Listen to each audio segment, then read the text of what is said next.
Gavin looked at his wife Madeline with eyes full of cold contempt, swirling his champagne as the elite crowd laughed at his cruel joke. He called her his charity case, an anchor dragging down his rising career at Ventura Holdings.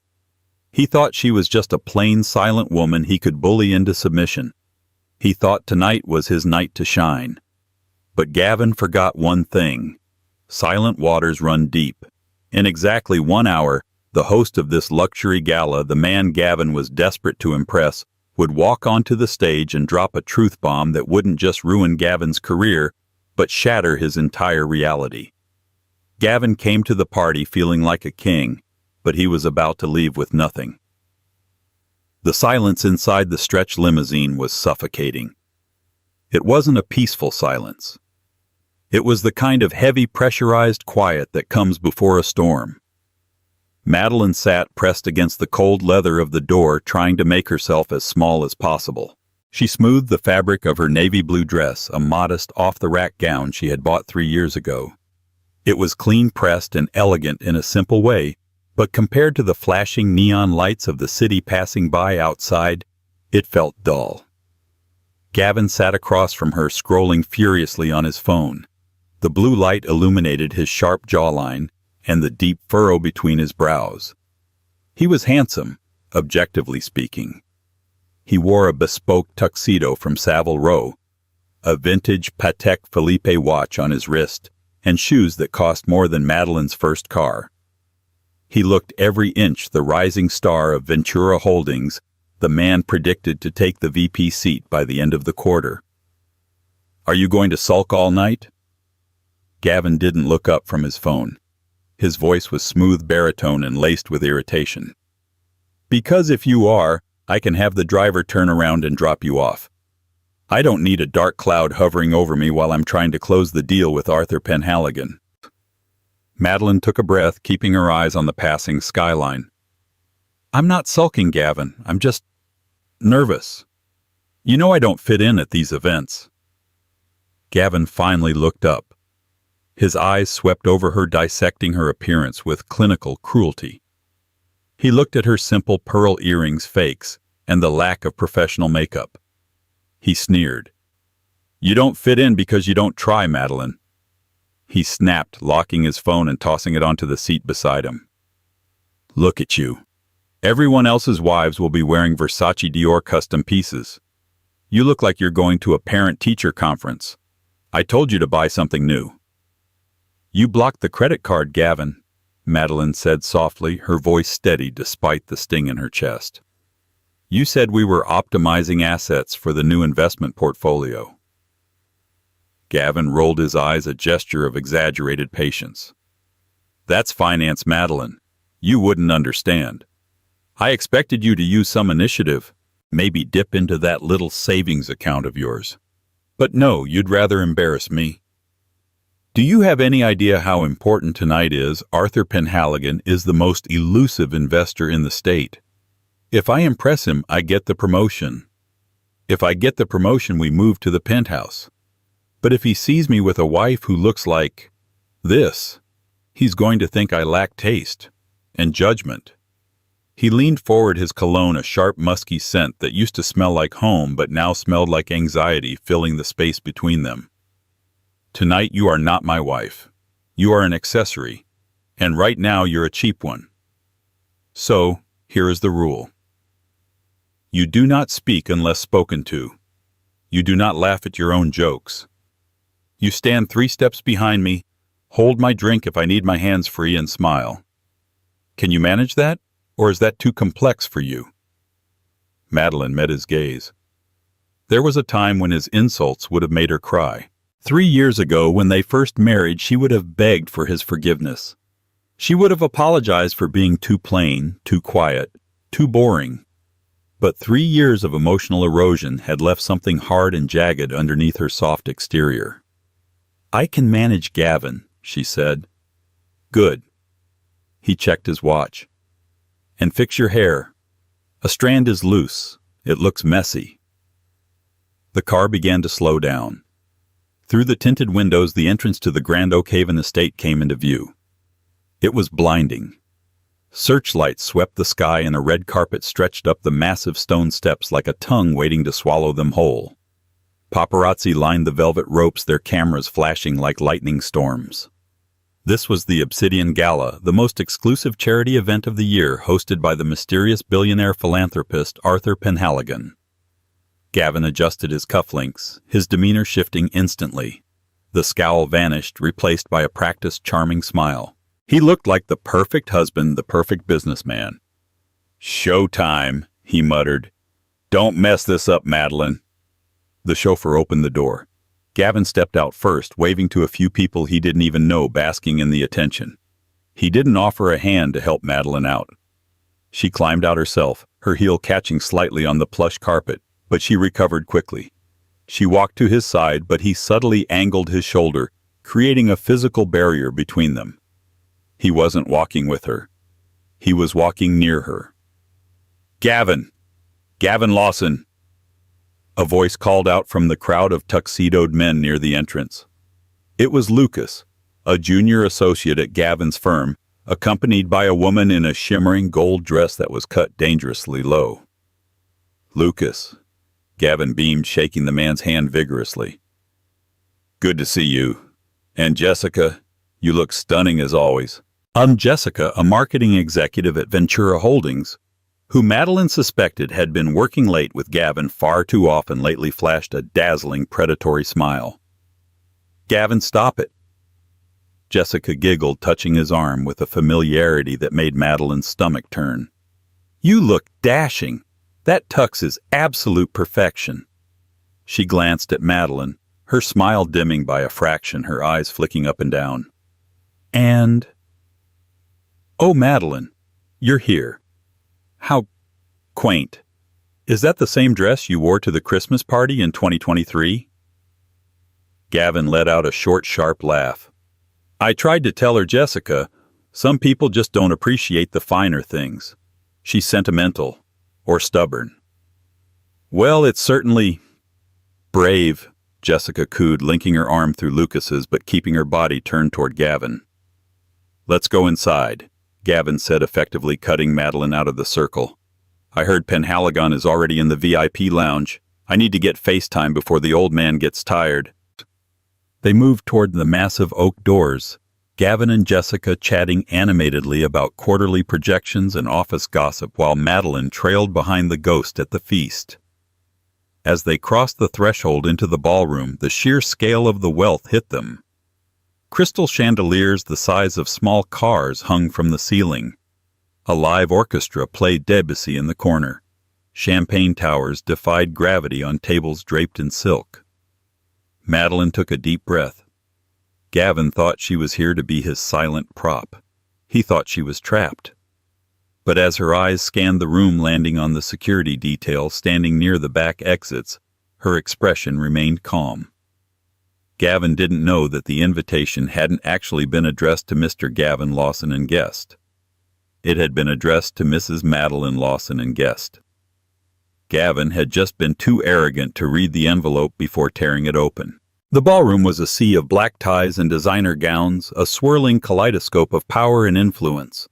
Madeline felt the familiar prickle of anxiety, but she pushed it down. She had a role to play tonight, just not the one Gavin had assigned her. "Get me a scotch, neat, and a sparkling water for yourself. Don't drink alcohol. You get flushed and it looks lower class." Gavin commanded, barely looking at her as he scanned the room for prey. Madeline walked to the bar. The bartender, a young man with a sharp undercut, looked at her kindly. "What can I get you, ma'am?" "A scotch neat, and actually make it a gin and tonic for me," she said, defying Gavin's order for the first time that night. "Coming right up." As she waited, she observed the room. She saw the CEO of Kincaid Tech arguing with his wife in hushed tones near a sculpture. She saw the heiress of the DuPont fortune crying silently into a napkin while her friends took selfies. Money didn't buy happiness, but it certainly bought better costumes for the misery. When she returned to Gavin, he was deep in conversation with a group of senior partners from a rival firm. Jessica was there too, laughing loudly at everything the men said, her hand resting casually on Gavin's shoulder. Madeline held out the scotch.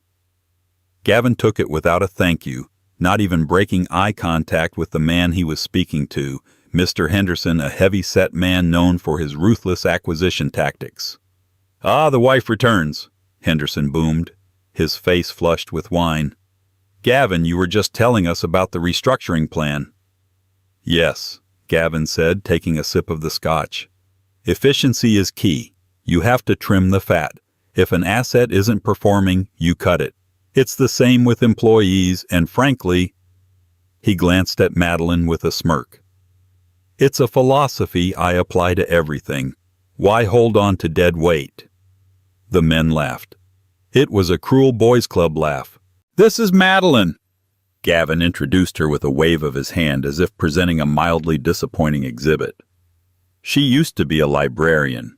Can you believe it? Spent her days shushing people. Suits her, really. She doesn't have much to say."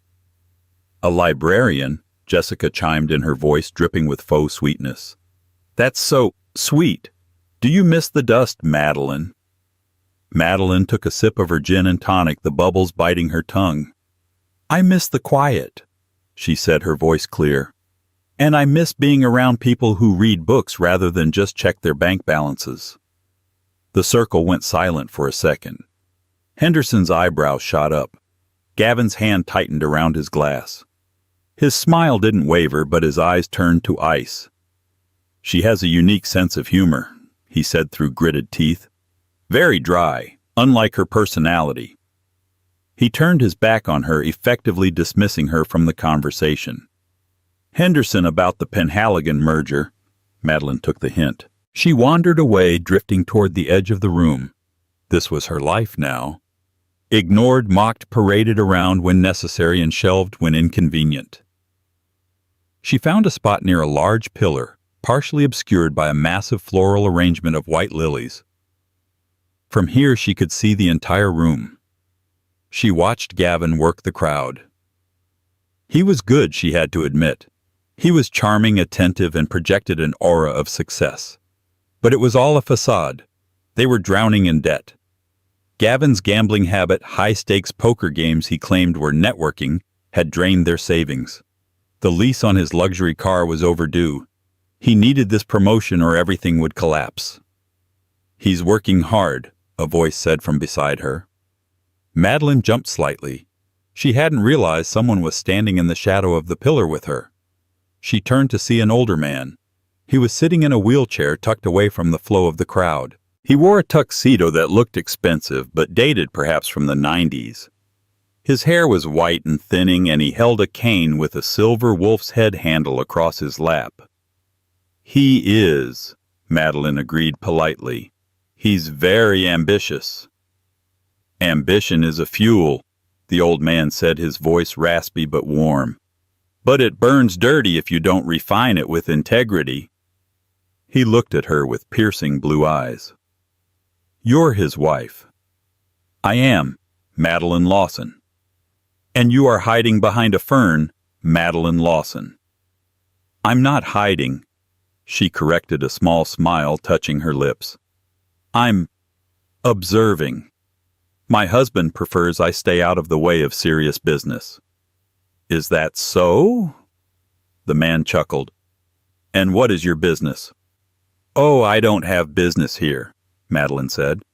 "I'm just the accessory." She regretted saying it as soon as the words left her mouth. She didn't usually open up to strangers, but there was something disarming about this old man. He seemed just as out of place as she was. "An accessory," the man mused, tapping his finger on the wolf's head cane. "Like a purse, or a watch." "Or a spare tire," Madeline joked. "Only used in emergencies." The man threw his head back and laughed.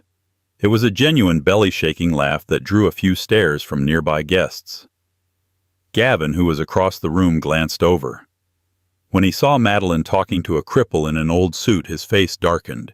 He excused himself from Henderson and marched over. "Madeline," Gavin hissed as he approached, ignoring the old man completely. "What are you doing?" "I was just talking to—" "I don't care." Gavin cut her off, his voice a harsh whisper. "Stop bothering the guests, especially—" He glanced down at the old man with a look of disdain. Look, we are here to meet Arthur Penhaligon and the board of directors. I don't need you socializing with the charity cases. It reflects poorly on me." The old man looked up at Gavin, his expression unreadable. "Charity case." Gavin realized the man could hear him. He didn't apologize. He just adjusted his stance to assert dominance. "No offense, sir. I just need my wife for a photo op with the VP. You understand.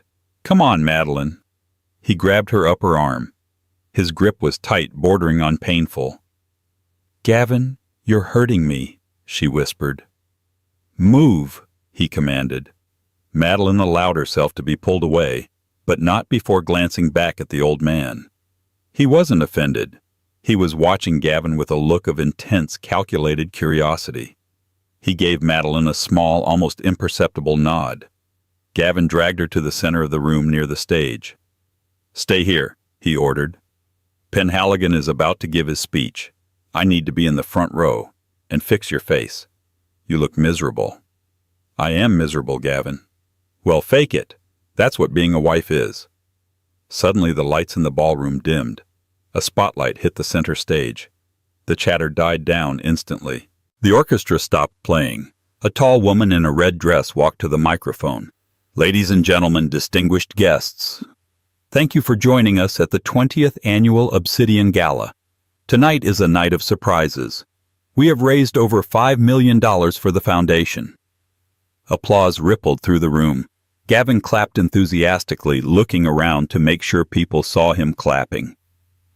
"But before we begin the auction," the woman continued, "I would like to introduce our host, the man who made all of this possible, the chairman of Ventura Holdings and the founder of the Penhaligon Trust, Mr. Arthur Penhaligon." Gavin straightened his tie, rising to the balls of his feet. "This is it," he whispered to himself. "Watch this." The curtain swept back. Gavin's smile was plastered on his face, ready to greet the titan of industry, but no one walked out. Instead, a side door near the stage opened.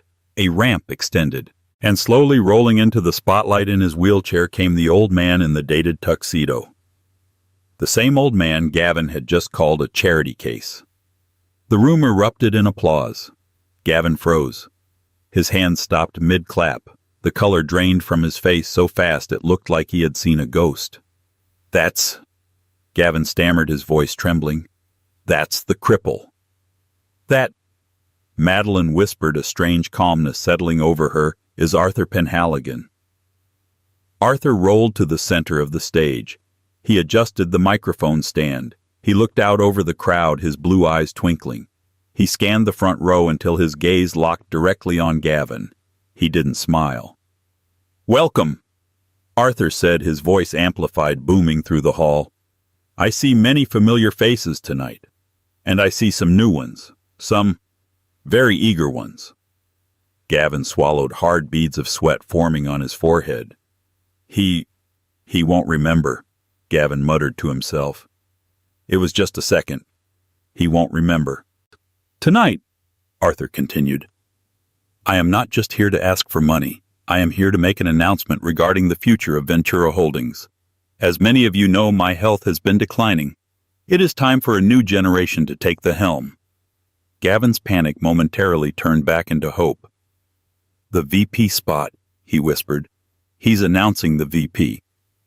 "I have spent the last 6 months observing my employees," Arthur said. "Not from the boardroom, but from the ground. I watch how they treat their clients, how they treat their staff." He paused, his eyes narrowing. "And how they treat their families." Gavin shifted uncomfortably. "I have made my decision on who will inherit the controlling stake of my company," Arthur announced. Gasps filled the room.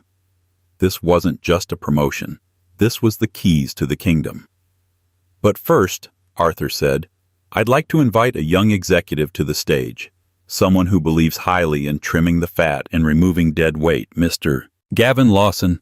Would you please join me?" The spotlight swung around, blinding Gavin. "Yes." Gavin hissed, adrenaline overriding his fear. "He's calling me up. This is it. He respects the ruthlessness. He respects the drive." Gavin buttoned his jacket, puffed out his chest, and began to walk toward the stairs. He didn't look at Madeline. He left her standing in the dark. He bounded up the stairs, shaking the hand of the woman in red, and approached Arthur. He extended his hand. "Mr. Penhaligon," Gavin said, his voice projecting for the crowd. "It is an honor." Arthur did not take his hand.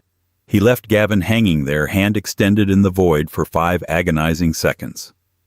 The crowd began to murmur. "Gavin Lawson," Arthur said into the mic, not looking at Gavin but addressing the room. "You have great numbers. Your portfolio is impressive." Gavin smiled, lowering his hand awkwardly. "Thank you, sir." "But," Arthur continued, his voice dropping an octave, "you are a small man, Gavin. I don't mean in stature. I mean in spirit. 10 minutes ago you called me a charity case because I sat in a wheelchair. You told me not to bother your wife." A ripple of shock went through the crowd. Phones were raised. Recording started. Gavin's smile wavered, twitching at the corners. "Sir, I was joking. It was a misunderstanding." "Was it?" Arthur asked. "And the way you spoke to your wife in the car, my driver heard everything. You called her an accessory. You called her cheap." Gavin looked around wildly. That's a private matter." "There is nothing private when you work for me," Arthur boomed. "Character is what you do when you think no one is watching. And your character is rotten, Mr. Lawson." Arthur turned his wheelchair to face the audience again. "I told you I have chosen my successor. Someone who understands the value of silence. Someone who observes. Someone who has integrity even when they are treated like dirt." Arthur extended his hand, pointing a trembling finger toward the darkness of the ballroom floor. "Mrs. Madeline Lawson, please come to the stage." The spotlight found Madeline in the darkness. For a moment she didn't move. The weight of hundreds of eyes pressed against her, judging, confused, curious. For 3 years she had made herself invisible. She had worn the beige cardigans, the sensible shoes, and the silence that Gavin required of her. She had played the part of the dull, grateful wife because she had hoped foolishly that Gavin would eventually love her for who she was, not for what she could give him. But that hope had died in the car ride over. It had drawn its last breath when he called her an accessory. Madeline took a step forward, then another. Her chin, usually tucked down in submission, lifted. She walked through the crowd and the guests parted for her like the Red Sea. She wasn't walking with the hurried, apologetic scuttle of a frightened wife anymore. She moved with a slow, fluid grace that she had learned in boardrooms Gavin didn't even know existed. As she reached the stairs to the stage, Gavin was still standing there, his face a mask of frozen horror. He looked at Arthur, then at Madeline, his brain unable to compute the data. "Madeline," Gavin whispered as she ascended the steps. His voice cracked. "What is he talking about?" "Sit down. You're embarrassing us." He reached out to grab her wrist, a reflex of control. "Don't touch her." Arthur's voice cracked through the speakers like a whip. Gavin flinched, pulling his hand back as if burned. Madeline stepped onto the platform. She didn't look at Gavin. She walked past him, the hem of her cheap navy dress brushing against his expensive tuxedo trousers, and stood beside Arthur's wheelchair. Arthur looked up at her, his eyes softening with pride. He reached out and took her hand, the hand Gavin had refused to hold. "Ladies and gentlemen," Arthur addressed the crowd, his voice regaining its steel. "You know me as a man of no family, a man who lost his only son 20 years ago in a plane crash. You thought the Penhaligon line ended with me." A hush fell over the room.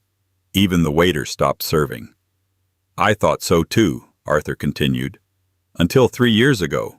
My legal team located a young woman living in a small apartment in Chicago, working as a librarian to put herself through night school for business administration. A young woman who had my son's eyes and my late wife's patience." Gavin's mouth fell open. He stared at the side of Madeline's face.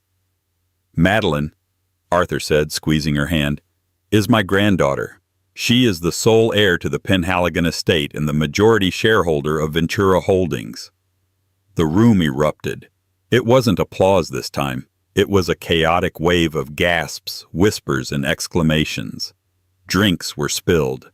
Phones were held higher. "No," Gavin stammered, stepping back, shaking his head. That's impossible. She's nobody. She's poor. When I met her, she was eating instant noodles. She counts coupons. Madeline finally turned to face him. She took the microphone from the stand. Her hand didn't shake. I count coupons, Gavin, she said, her voice amplified and crystal clear, because I understand the value of $1. Something you never learned despite spending thousands of them that didn't belong to you. Gavin turned pale. Madeline, honey. Wait. You're getting this wrong. We're married. Why didn't you tell me? Because I wanted to be loved, Madeline said simply. The sadness in her voice was far more cutting than anger. I didn't want a husband who loved the Penhaligon billions. I wanted a husband who loved Madeline. So I asked my grandfather to keep it a secret. I signed a non-disclosure agreement with my own family. I wanted to see if you could build a life with me, not my bank account. She stepped closer to him. The height difference seemed to vanish. She towered over him in presence. I gave you 3 years, Gavin. I supported you when you were an associate. I cooked your meals. I ironed your shirts. I listened to your speeches. And tonight I gave you one last chance. I wore this old dress to see if you would defend me or degrade me. Gavin looked around the room, seeing the disgust on the faces of his colleagues. He saw Henderson shaking his head. He saw Lucas smirking. Desperation clawed at his throat. He had to fix this. He had to spin this. I was pushing you, Gavin shouted, his voice shrill. I was trying to make you stronger, Madeline. It was tough love, I knew. Deep down I knew you had greatness in you. I was coaching you. You were bullying me, she corrected calmly, and you were doing it while spending my inheritance.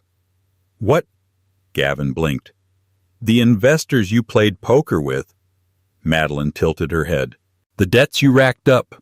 Who do you think bought those debts, Gavin? Gavin's knees buckled slightly. I own your debt, Madeline said. Every cent of it. I bought the notes from the bank last week. You don't work for Ventura Holdings, Gavin. You work for me, and you are severely over-leveraged.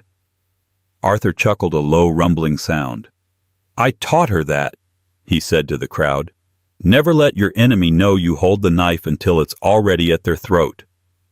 Gavin looked at Arthur, then at Madeline. The reality of his situation crashed down on him. The promotion, the penthouse, the status, it was all gone.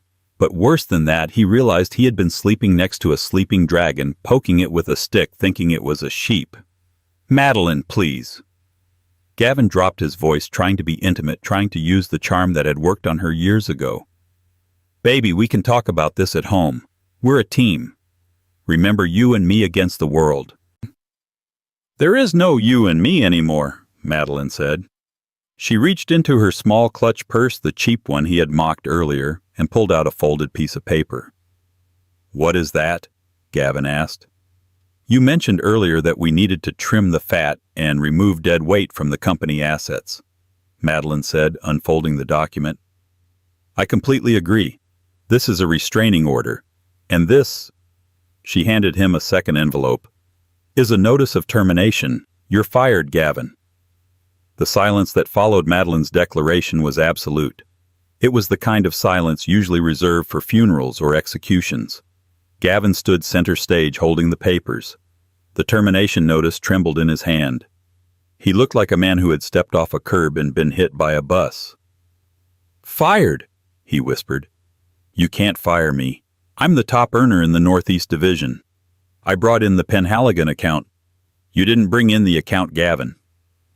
Arthur interrupted, his voice dry. I invited you here tonight to fire you personally. My granddaughter just beat me to it, and frankly, she did it with more style. Gavin looked at the crowd. He needed an ally. He needed someone to validate his reality. His eyes locked onto Jessica in the front row. Jessica, who had been laughing at Madeline 20 minutes ago. Jessica, his work wife, his partner in cruelty. Jessica, Gavin called out, pointing at her. Tell them about the numbers. Tell them how hard I work. Jessica stiffened. The spotlight drifted, slightly catching her in its halo. She looked at Gavin sweating and desperate on stage, and then she looked at Madeline standing tall, powerful and radiant in her newfound authority. Jessica was a survivor. She didn't climb the corporate ladder by betting on losing horses. She took a sip of her champagne, her face closing off like a vault door. She turned to the man next to her and said loudly enough for the front row to hear, "I never really liked him. He was always so aggressive with his staff." Gavin reeled back as if slapped. We had dinner last night. You said I was a visionary." Jessica ignored him studiously, examining her manicure. Gavin turned back to Madeline, anger replacing the shock. "You planned this," he snarled, stepping toward her. "You set me up. You let me walk into this trap. You lied to me for 3 years." Security guards, large men with earpieces who had been waiting in the wings, stepped forward, but Madeline raised a hand to stop them. She wasn't afraid of him. Not anymore. "I didn't lie, Gavin. I omitted," she said. "I told you I came from a modest background, which is true. My mother raised me on a nurse's salary. I told you I wanted a simple life, which is true. You were the one who filled in the blanks with your own prejudices. You saw a quiet woman and assumed she was weak. You saw a cheap dress and assumed she was poor. That's your failure, not mine." She turned to the audience. "I apologize for the scene," she said, her voice shifting to a professional, welcoming tone.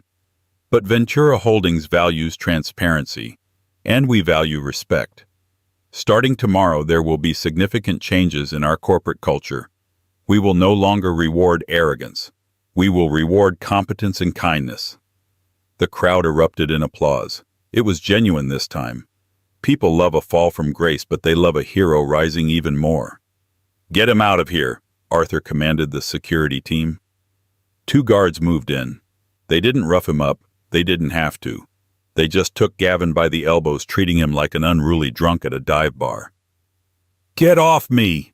Gavin shouted, struggling uselessly as they marched him toward the stairs. "I have rights. This is wrongful termination. I'll sue. Do you hear me, Madeline? I'll take half. We're married. I'll take half of everything." Madeline leaned into the microphone one last time. "Read the prenup, Gavin, the one you made me sign because you thought I was after your credit card limit. It has a no infidelity clause, and I have the text messages between you and Jessica." The crowd gasped again. Jessica choked on her drink. Gavin's legs seemed to stop working. He dragged his feet as security hauled him down the stairs. The walk of shame was excruciating. He had walked up those stairs a king. He was being dragged down them a peasant. As they pushed him through the ballroom, the guests parted, but not out of respect. They recoiled. Men he had golfed with turned their backs. Women he had flirted with looked through him. He was radioactive. They shoved him through the heavy oak doors and out into the cool night air.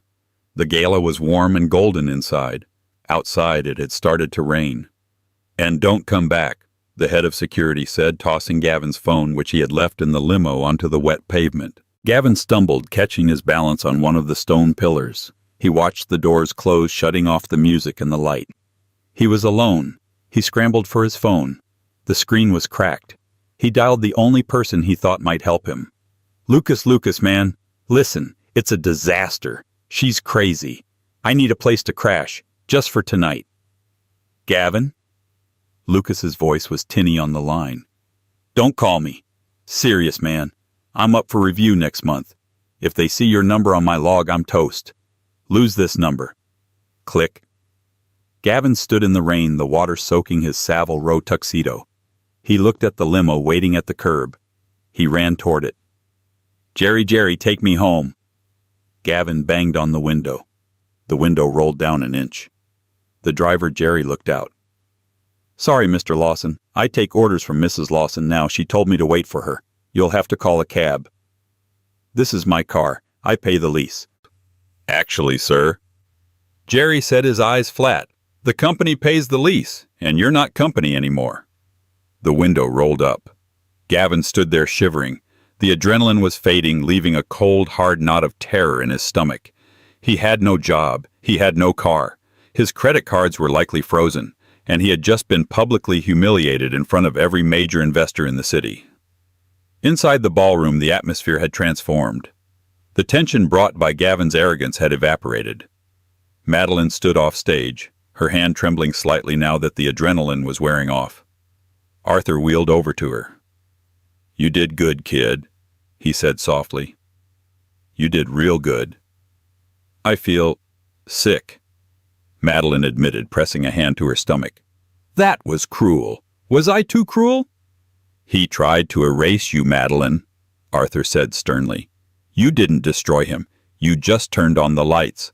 Whatever broke was already cracked." A waiter approached with a tray. "Mrs. Lawson, a drink."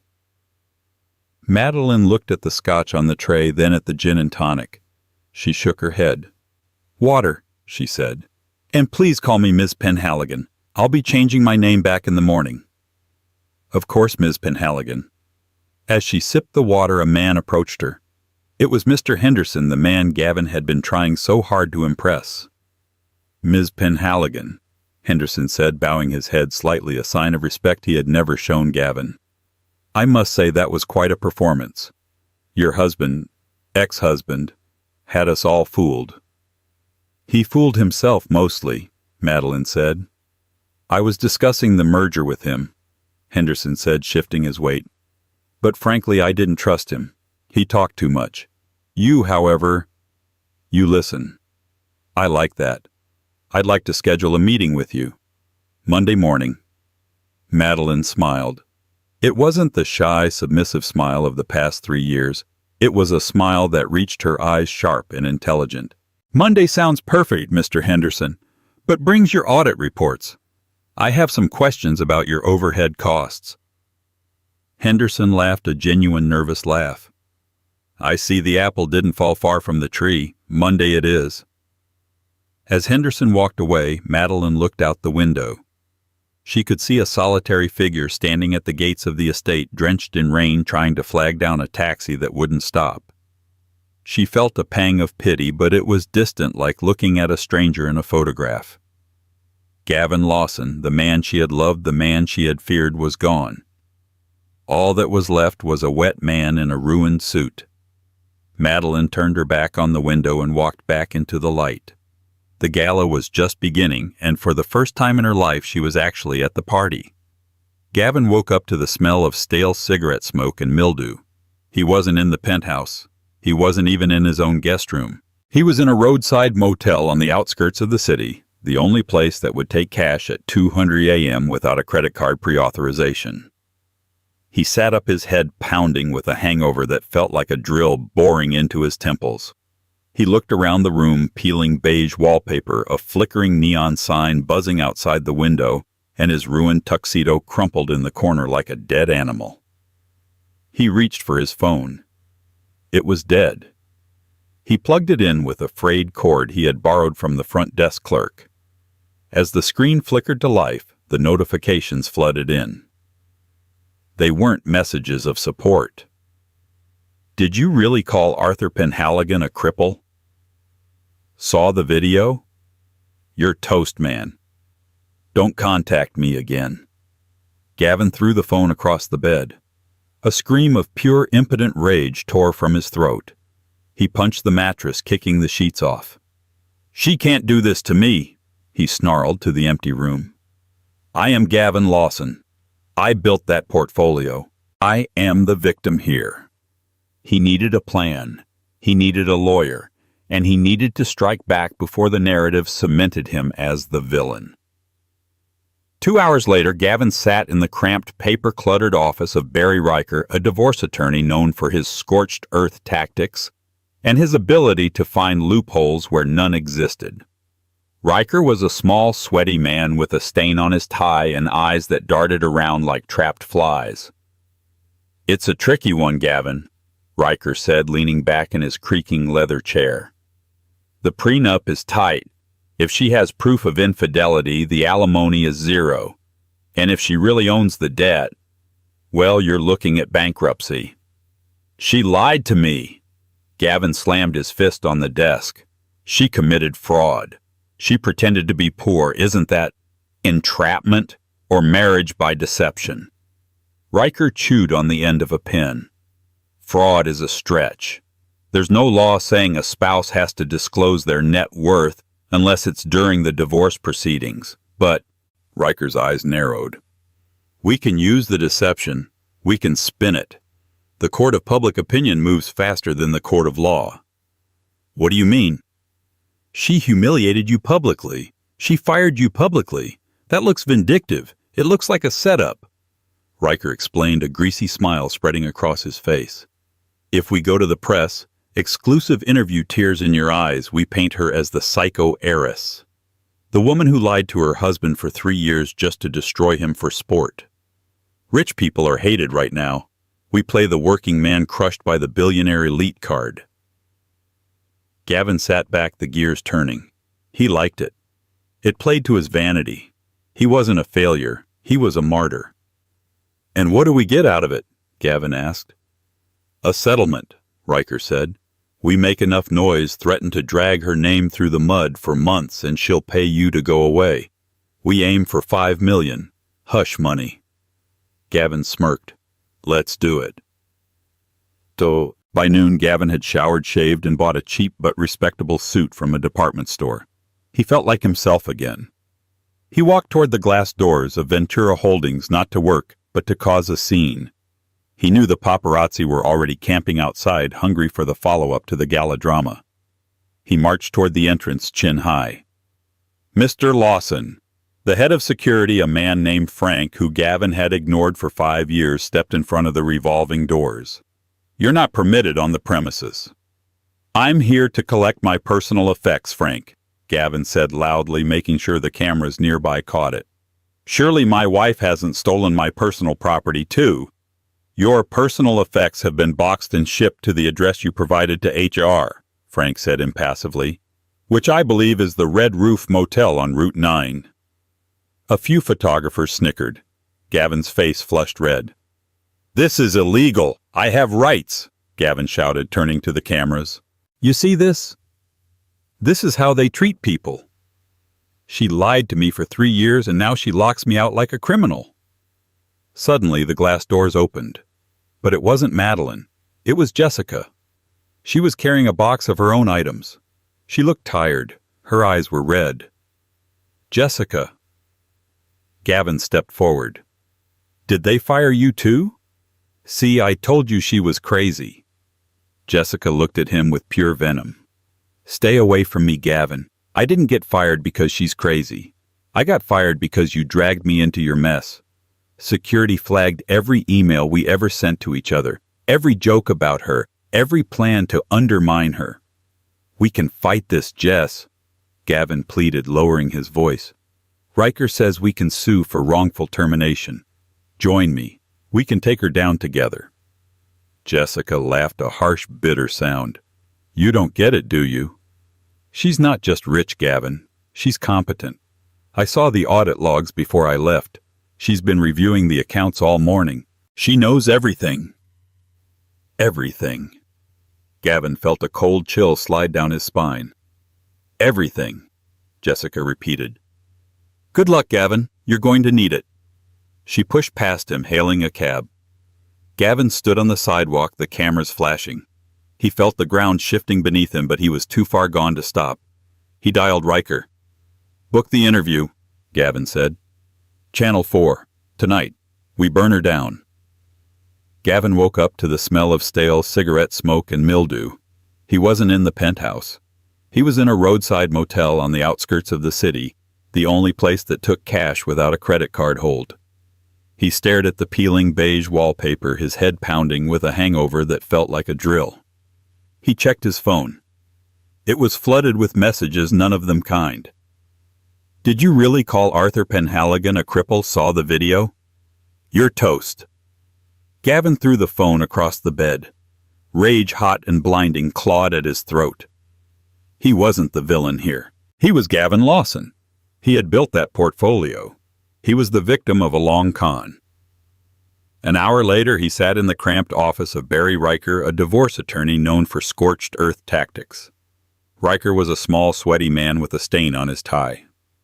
"The prenup is tight, Gavin," Riker said, chewing a pen. "If she has proof of infidelity, you get nothing. But the court of public opinion moves faster than the law.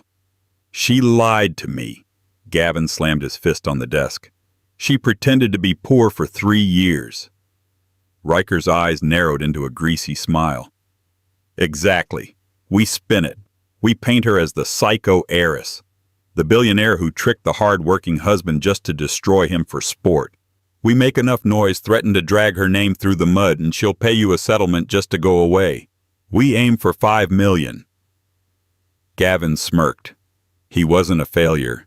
He was a martyr. But by noon, Gavin was outside Ventura Holdings, dressed in a cheap department store suit, ready to cause a scene for the paparazzi camping on the sidewalk. "Mr. Lawson!" The head of security stepped in front of the revolving doors. "You're not permitted on the premises." "I'm here to collect my personal effects," Gavin shouted for the cameras. "Surely my wife hasn't stolen my property, too." The doors opened, but it wasn't Madeline. It was Jessica, carrying a box of her own items, looking red-eyed and exhausted. "Jessica," Gavin called out. "Did she fire you too? Join me. We can take her down together." Jessica looked at him with pure venom. "Stay away from me, Gavin. I didn't get fired because she's crazy. I got fired because she read our emails. She's auditing everything." "Let her," Gavin scoffed. "We're going to the press." "You're an idiot," Jessica spat, pushing past him to a cab. Gavin ignored the warning. He dialed Riker. "Book the interview." The interview aired at 8:00 p.m. Gavin sat in a studio chair looking somber and broken. He told a story of a man who worked 80-hour weeks to provide for a simple woman, only to find out she was a manipulative monster laughing at his struggles. It was a compelling performance. Social media buzzed and had justice. For Gavin began to trend among the gullible. In the penthouse of the Penhaligon estate, Arthur watched the screen with a frown. "He's damaging the brand, Madeline. Stock is down 2%. Madeline sat at the dining table, ignoring the television.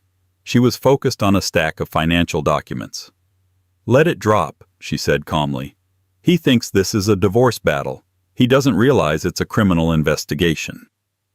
She slid a folder across the table to her grandfather. "I knew Gavin had gambling debts, but the math never added up. He was losing $50,000 a month on a $20,000 salary." Arthur opened the folder, his eyes scanning the columns. His expression hardened. "Client escrow accounts." "He was skimming," Madeline explained, "taking money from long-term holding accounts, mostly elderly clients, and moving it into shell companies. Then he'd move it back when bonuses came in. It's a Ponzi scheme of one. $4 million missing." Arthur closed the folder. "This isn't leverage, Madeline. This is prison." "I know," Madeline said, walking to the window. "He wants a settlement. I'll give him one." The meeting was set for Friday morning.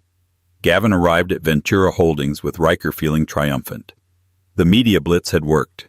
He expected Madeline to cut a check just to silence him. They were ushered into the main boardroom. Madeline sat at the head of the table, flanked by the general counsel and 2 men in dark suits who didn't look like lawyers. "Ms. Penhaligon," Riker began, his voice oily. "Given the distress caused to my client, we are asking for a lump sum of $10 million and a non-disparagement agreement." Gavin crossed his arms, sneering. "And I want the Porsche back, or I go back on TV and tell them how cold you were in the bedroom." Madeline sighed, her eyes filled not with anger but with disappointment. She tapped the intercom. "Send them in." The doors opened. 2 uniformed police officers stepped in, followed by the district attorney. Gavin's confidence evaporated. "What is this? You can't intimidate us." Madeline clicked a remote. A flowchart appeared on the wall screen, tracing money from the Penhaligon Widow and Orphan Fund into an account labeled GM Consulting. "Gavin Lawson," Madeline said, her voice echoing in the silence. We conducted a forensic audit. We found 112 instances of wire fraud and embezzlement. Gavin stood up, knocking his chair over. That's a lie. That was aggressive investing. It was theft, the DA stated, stepping forward. You moved client funds to pay off casinos in Malta. That is a federal crime. Gavin turned to Riker. Object, do something. Riker was already packing his briefcase. I represent you in civil matters, Gavin. I don't do federal criminal defense, and I certainly don't get paid enough to be an accomplice. Riker walked out without looking back. Madeline. Gavin gasped, the table separating them, feeling like a canyon. Madeline, please. I'm your husband. You're my ex-husband, Madeline corrected. And you're a thief. I did it for us. Gavin shouted, tears streaming down his face as the officers cuffed him. I wanted to give you the life you deserved. I wanted to be big enough for you. I never asked for big, Madeline whispered, watching him being dragged toward the door. I asked for honest. The doors closed, cutting off his screams. Madeline turned to her counsel. Release the evidence of the embezzlement. The narrative changes now. 6 months had passed since the arrest, and the atmosphere inside Ventura Holdings had shifted fundamentally. The toxic boys' club culture was dead, replaced by transparency and open doors. Madeline Penhaligon sat in the corner office reviewing the quarterly reports. Profits were steady, but more importantly, the fear that used to permeate the hallways was gone. Her assistant knocked on the doorframe. Ms. Penhaligon, the car is ready. The hearing starts in an hour. Madeline closed the file. It was time for the final chapter. The courtroom was tense. Gavin sat at the defendant's table, a shadow of his former self. The bespoke suits were gone, replaced by a standard-issue orange jumpsuit that washed out his complexion. When Madeline entered, Gavin turned his eyes, searching hers for a spark of the old submissive Madeline who used to forgive him for everything. He found only the cool, impartial gaze of a woman who had outgrown him. The judge, a stern woman with no patience for white-collar crime, read the verdict. Gavin Lawson, for the crimes of wire fraud, embezzlement, and grand larceny, this court sentences you to 12 years in a federal correctional facility. You are also ordered to pay restitution in the amount of $4.2 million. The gavel banged, sounding like a gunshot ending a long war. Gavin slumped. He didn't scream or beg this time. He just looked at Madeline one last time as the bailiffs pulled him to his feet. I'm sorry, he mouthed. Madeline watched him go. She felt no triumph, only the deep relief of a severed anchor. Outside, the press was waiting. Madeline stood on the steps facing the cameras without flinching. Gavin Lawson made his choices, she stated firmly. But the restitution fund has been fully secured by my family's trust. No client will lose a dime. Justice has been served. Now we get back to work. 1 year later, the Grand Oakhaven estate was lit up for the 21st annual Obsidian Gala. Madeline stood at the top of the stairs, greeting guests. She wore a stunning emerald green gown, radiating an absolute confidence that drew every eye. Arthur Penhaligon rolled to her side, looking frail but proud.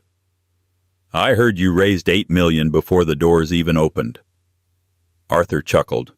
You're dangerous, my dear. I learned from the best. Madeline smiled. Inside the ballroom, Madeline scanned the crowd and spotted a familiar face near the silent auction tables. It was Jessica. She wasn't wearing a flashy dress or sipping champagne. She was wearing a simple black suit, working the event as a coordinator. When Madeline approached, Jessica froze, terror flashing in her eyes. Ms. Penhaligon, she stammered. I can leave if you want. Relax, Jessica, Madeline said gently. I signed off on the vendor list. I know you're working. Jessica's eyes welled up. I was awful to you. That night, I mocked you. I'm so sorry. You were, Madeline agreed. But Gavin was the architect of his own downfall. You were just following a bad leader. She reached into her purse and pulled out a business card. We need an events director at the foundation. It's hard work, long hours, and no glamour. But if you're tired of being an accessory and want to be a builder, call my office on Monday. Jessica took the card, her hands shaking. Thank you. I won't let you down.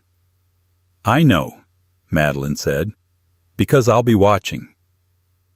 Madeline walked away, moving through the parting crowd toward the stage. The lights dimmed and the spotlight found her. She wasn't a prop, and she wasn't invisible. Welcome, Madeline's voice rang out strong and clear. My name is Madeline Penhaligon, and I have a story to tell you. Madeline's victory proves that silence isn't weakness and true power comes from integrity. Gavin built his life on arrogance and lies, only to find that the accessory he mocked held the keys to his destruction. He learned the hard way that the best revenge isn't screaming, it's succeeding. What do you think? Did Gavin deserve his 12-year sentence, or did he get off easy? Let me know in the comments below. If you enjoyed this story of justice served, please hit that like button and subscribe so you never miss another dramatic karma story. Thanks for watching.